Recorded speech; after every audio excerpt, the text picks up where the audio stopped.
From the observer that collapses the wave to the awareness the physics cannot account for. At the quantum scale, reality is not determined until it is measured. This is not a philosophical position. This is the content of the most successful scientific theory in human history.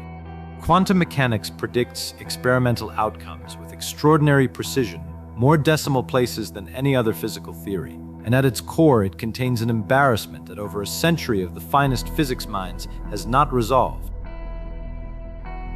Before measurement, a quantum system exists in superposition, a mathematical description of multiple possible states simultaneously, each with an associated probability. The electron is not in a specific location. It is in a superposition of locations, described by a wave function. The wave function is not ignorance about where the electron is.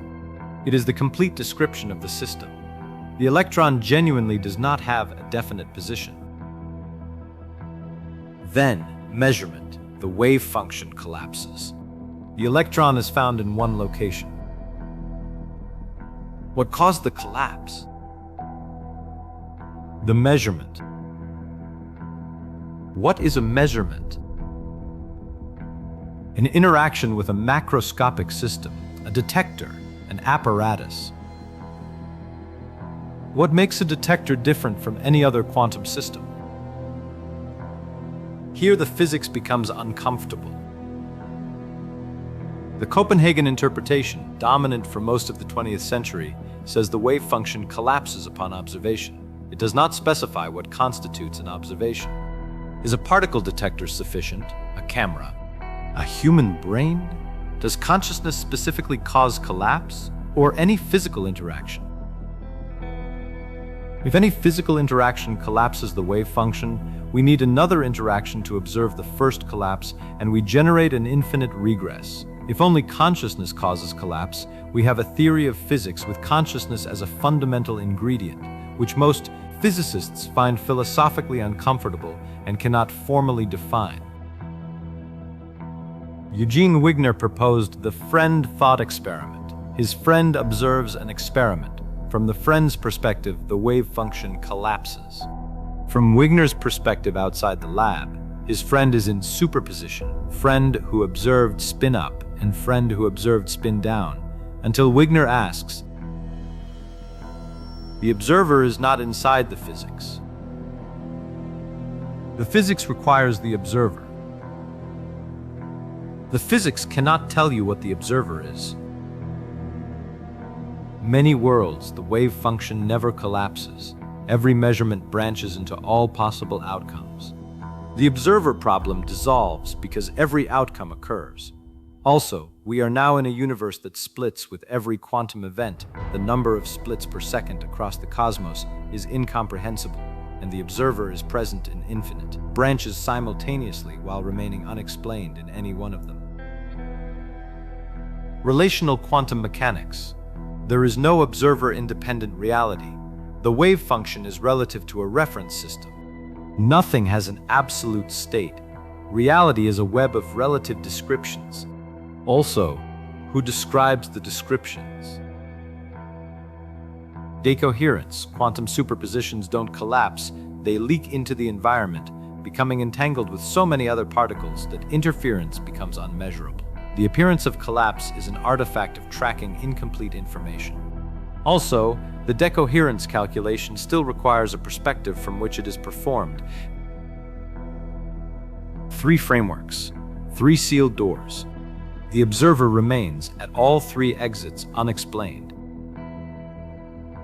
In one frame, the quantum world, electrons in superposition, probability clouds rather than trajectories, uncertainty not as ignorance but as the actual structure of reality at this scale, the measurement apparatus, the moment of apparent collapse.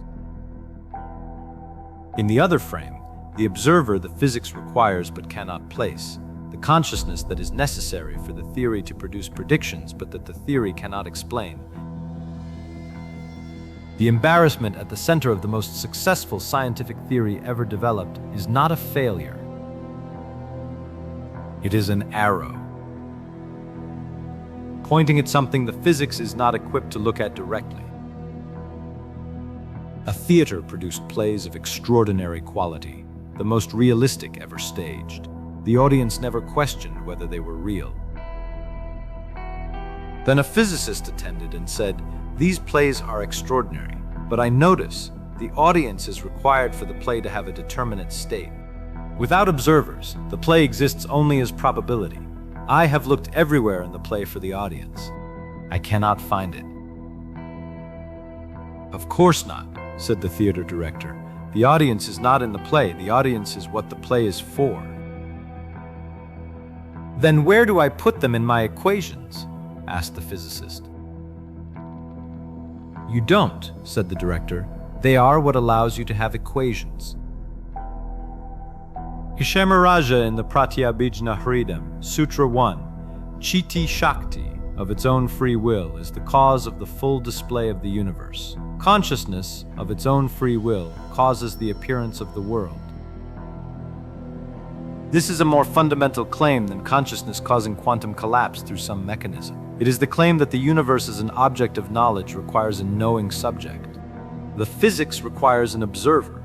The observer is not a product of the physics. The observer is what the physics is appearing in. The wave function, potential.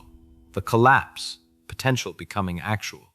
The observer, what makes the actual actual. Consciousness is always present, which is why the wave function is always collapsing,